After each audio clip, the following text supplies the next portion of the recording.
Hello friends, welcome to the TN bankers academy. இந்த வீடியோவில் என்ன பார்க்க போகிறோம் அப்படின்னா, ஆர்பிஐ அசிஸ்டன்ட் எக்ஸாமுக்கு இன்னும் ஃபியூ டேஸ் தான் இருக்குது. அதை எப்படி ப்ராக்டிஸ் பண்ணணும், நிறைய பேர் வந்து லெத்தாச்சிக்காக இருக்காங்க. ஸோ அதை பற்றி பார்த்துட்டு நம்ம வீடியோ கோர்ஸில் வீடியோஸ் வந்து ஒரு 1.5 வீக் 2 வீக்ஸாக அப்லோட் ஆகாமல் இருந்தது. ஸோ அதுக்கான ரீசன் என்ன, இப்போ நேற்றுலேருந்து வீடியோஸ் ரெகுலராக அப்லோட் பண்ணிட்டு இருக்கோம். பர் டே 3 வீடியோஸ் அப்லோட் ஆகிட்டு இருக்கு.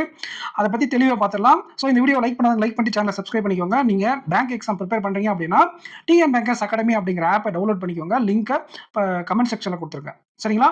ரைட்டு.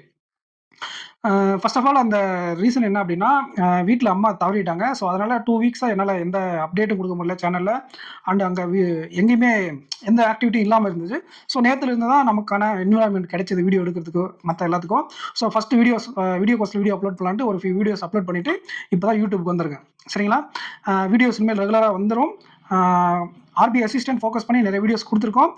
இந்த 2 to 3 வீக்ஸ் ஃபுல்லாக RBI assistant per day 2 to 3 videos upload ஆகிட்டே இருக்கும் உங்களுக்கு. ஸோ நீங்கள் அப்கமிங் வரக்கூடிய எல்ஐசி அசிஸ்டன்ட்லேருந்து எல்லா எக்ஸாமுக்கும் அது உங்களுக்கு யூஸ்ஃபுல்லாக இருக்கும். ரைட்டுங்களா? ரைட்டு. அப்புறம் நிறைய பேர் மெயின்ஸுக்கு மட்டும் எனக்கு ஆப்டி மட்டும் வேணும் சார் அப்படி நிறைய பேர் கேட்டீங்க. ஸோ உங்களுக்காக ஆப்டி மட்டுமும் தனியாக நாங்கள் வச்சுருக்கோம். 400 ரூபீஸ்க்கு இருக்குது. பர்ச்சேஸ் பண்ணுறவங்க பர்ச்சேஸ் பண்ணிக்கோங்க. சரி, நம்ம கண்டென்ட்டுக்குள்ளே போயிடலாம். ஆர்பிஐ அசிஸ்டன்ட் எக்ஸாம் அப்படிங்கிறது காம்படிட்டிவ் எக்ஸாம். நீங்கள் வந்து பார்த்தீங்கன்னா உங்களுடைய ஸ்பீடில் அதிகமாக ஃபோக்கஸ் பண்ண வேண்டியிருக்கும். கொஸ்டின் செலெக்ஷன் அப்படிங்கிறது இங்கே பெரிய ரோல் ப்ளே பண்ணாது. 1 or 2 கொஸ்டின்ஸ் தான் நீங்கள் ஸ்ட்ரகிள் ஆகிற மாதிரி இருக்கும். அதுவும் வந்து பார்த்தீங்கன்னா லாஸ்ட் அட்டன் பண்ணிக்கலாம் அப்படிங்கிற மாதிரி. மேக்ஸிமம் 1 or 2 கொஸ்டின்ஸ் ஒரு செக்ஷனுக்கு ஸ்கிப் பண்ணலாம். ரீசனிங் எல்லாம் ஃபுல்லாக அட்டன் பண்ணுறது தான் சேஃப். ஓகேங்களா? ஒருவேளை மீனிங்ஃபுல் வேர்டு ரொம்ப டஃப்பாக இருக்குன்னா மட்டும் அதை மட்டும் ஸ்கிப் பண்ணிக்கலாம். மற்றபடி ஒரு 90லேருந்து 92+ வரை அட்டன் பண்ணுறது தான் வந்து உங்களுக்கு ஆர்பிஐ அசிஸ்டன்ட்டில் ரெக்கமெண்டட். ஆனால் மார்க் டெஸ்ட்டில் உங்களால் அவ்வளோ அட்டன் பண்ண முடியாது. ஏன்னா இங்கே கஷ்டமாக கொடுத்துருப்பாங்க. சில பேர் வந்து பார்த்தீங்கன்னா 85 போதும் 80 போதும் அப்படின்னு கூட உங்ககிட்ட சொல்லியிருக்கலாம் யாராச்சும். நான் என்ன சொல்லுவேன் அப்படின்னா, கட் ஆஃப் எவ்வளோ வேணாலும் இருந்துட்டு போட்டோம். உங்களுடைய டார்கெட் அப்படிங்கிறது 95 நோக்கி இருக்கணும். கட் ஆஃபை விட அதிகமாக எடுக்கிறது தான் எப்பவுமே சேஃப். திடீர்னு கட் ஆஃப் வச்சாலும் வாய்ப்புகள் இருக்கு. வேகன்சிஸ் அதிகமாக இருக்கு. கட் ஆஃப் லாஸ்ட் டைமை விட குறைவாக வரும். ஓகேங்களா? பட் ஆனால் இப்போ காம்படிஷன் அப்படிங்கிறது அதிகமாக இருக்கு. ஆல்ரெடி எக்ஸாம் கிளியர் பண்ணவங்களும் இங்கே வந்து எக்ஸாம் எழுதுவாங்க அப்படிங்கிறத நம்ம மைண்டில் வச்சுக்கிட்டு நம்ம என்ன பண்ணணும்னா இந்த எக்ஸாமுக்கு ப்ராக்டிஸ் பண்ணணும். சரி, எப்படி சார் ப்ராக்டிஸ் பண்ணுறது அப்படின்னா, உங்களுடைய வீக் செக்ஷன் என்ன அப்படிங்கிறது பார்க்கணும். மெஜாரிட்டி ஆஃப் த ஸ்டூடெண்ட் நான் அப்சர்வ் பண்ண வர ரீசனிங்கில் ஆல்மோஸ்ட் எல்லாமே போட்டுருவாங்க. அதில் ஸ்பீட் மட்டும் ப்ராக்டிஸ் பண்ணி செக்ஷனல் டெஸ்ட்டாக போடுங்க. நிறைய செக்ஷனல் டெஸ்ட் போட்டு 35 ஆகட்டும் 35 கையில் வச்சுக்கிட்டே இருங்க. மற்ற எதுவும் ஓரளவுக்கு சிலபஸ் கவர் பண்ணவங்களுக்கு எக்ஸ்ட்ரா ஒர்க் இல்லை. ப்ரிலிம்ஸை பொறுத்தவரை மெயின்ஸுக்கு நீங்கள் நிறைய பண்ணியாகணும். சரி, இப்போதைக்கு ப்ரிலிம்ஸ் சொல்கிறேன். அப்புறம் வந்து பார்த்தீங்கன்னா ஆப்டிடியூட் செக்ஷனில் நீங்கள் செக்ஷனல் டெஸ்ட் போடுறதை தாண்டி தனியாக நீங்கள் சிம்பிளிஃபிகேஷன், அப்ராக்சிமேஷன், ஸ்பீட் டெஸ்ட்டு கொஞ்சம் அதிகமாக ஃபோக்கஸ் பண்ணணும். ஏன்னா அங்கே சிம்பிளிஃபிகேஷன், அப்ராக்சிமேஷன் சில பேர் 5 நிமிஷத்துலேயே போட்டுருவாங்க. சில பேர் ஒரு கொஸ்டினுக்கு 1 நிமிஷம் இல்லை 50 மினிட்ஸ் 50 செகண்ட் வரை எடுத்துக்கிறாங்க. ஸோ இதனால் என்ன நடக்குது அப்படின்னா, உங்களால் 30லேருந்து 32+ கிராஸ் பண்ண முடியாது. சார், நான் வந்து அர்த்தமெட்டிக்கு அட்டன் பண்ண முடியல அப்படின்னு சொல்லுவாங்க. அதுக்கு நீங்கள் என்ன பண்ணணும்னா, first simplification, number series, DA இதிலெல்லாம் ஸ்பீடாக போட்டு இதில் டைம் சேவ் பண்ணால் தான் நீங்கள் அர்த்தமெட்டிக் அட்டன் பண்ணுறதுக்கான ஒரு வாய்ப்பே கிடைக்கும். அப்படிங்கிறனால அதிகமான ப்ரையாரிட்டி ஸ்பீடுக்கு கொடுக்கணும். அதே சமயம் நீங்கள் அதர் சைடில் என்ன பண்ணணும்னா, அர்த்தமெட்டிக்கில் இருக்கக்கூடிய பேசிக்ஸ் எல்லாமே நீங்கள் படிச்சிருக்கணும். எல்லா பேசிக்ஸும் படிச்சிருக்கணும்.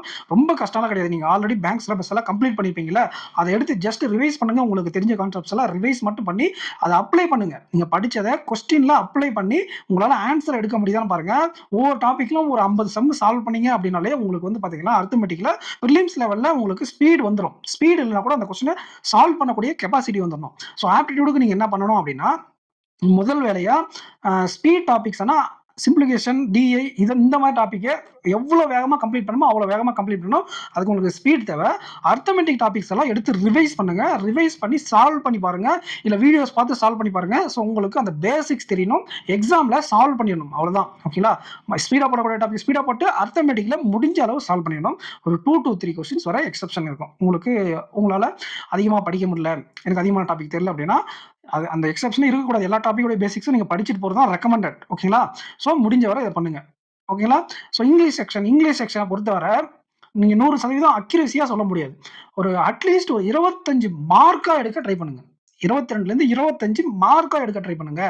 மார்க் டெஸ்ட்டில் வராத மார்க் நீங்கள் யாரும் கவலைப்படாதீங்க. மார்க் டெஸ்ட்டில் இருக்கிற மாதிரி ரியல் எக்ஸாமில் இருக்காது. அங்கே இருக்கக்கூடிய வொக்காபுலரி ஈஸியாக இருக்கும். அங்கே இருக்கக்கூடிய வேர்ட் ஸ்வாப், மேட்ச் த காலம், சென்டென்ஸ் மேட்ச் த காலம் கம்மி தான் வாய்ப்பு. சென்டென்ஸ் அரேஞ்ச்மெண்ட் இருக்கும்.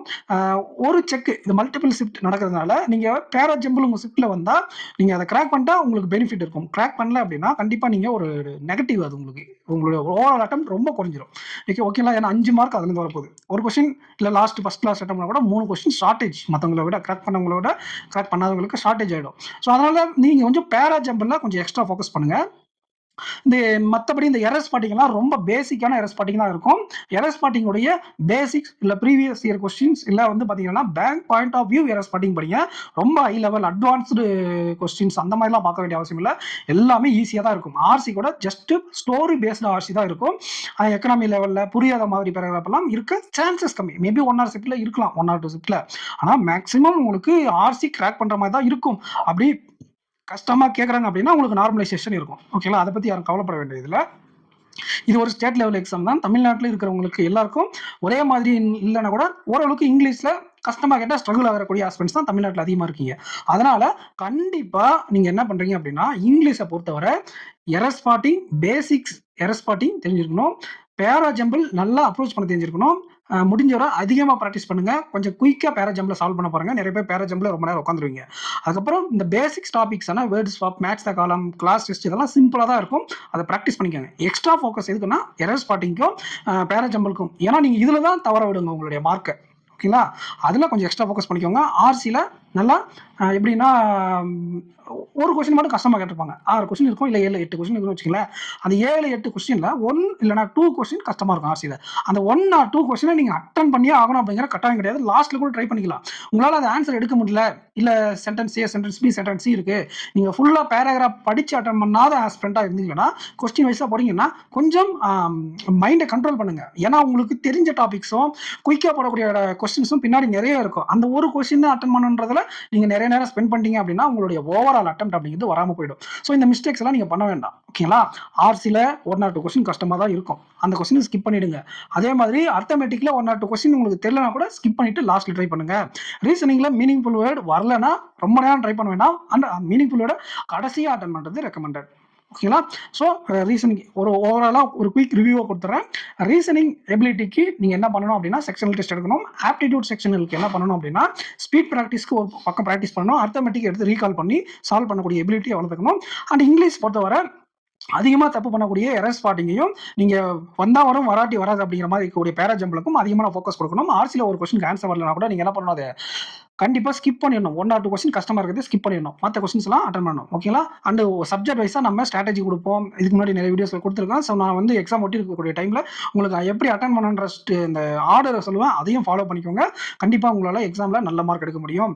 நீங்கள் நம்ம ஆப்பை டவுன்லோட் பண்ணாதுங்க, டவுன்லோட் பண்ணிக்கோங்க. டிஎன் பேங்கர்ஸ் அகாடமி ஆப் வெப்சைட்டுக்கு வந்து வெப்சைட்டும் இருக்குது, mobile app, PC app, iOS எல்லாத்துக்குமே ஆப் அவைலபிளாக இருக்குது. மெயின்ஸ்க்கான கோர்சஸ் போய்கிட்டு இருக்கு. அடிஷ்னலாக ப்ரிலிம்ஸும் கொண்டு போகலாமா அப்படிங்கிற பிளானில் இருக்குது. ஸோ உங்களுடைய சப்போர்ட் எங்களுக்கு ரொம்ப தேவை. நீங்கள் ஆப்பை டவுன்லோட் பண்ணி மெயின்ஸ் பேட்சை பர்ச்சேஸ் பண்ணிக்கோங்க. வீடியோஸ் இப்போ ரெகுலராக அப்லோட் பண்ண ஆரம்பிச்சிட்டோம். ஸோ நெக்ஸ்ட் வீடியோவில் மீட் பண்ணலாம் ஃப்ரெண்ட்ஸ். தேங்க்யூ.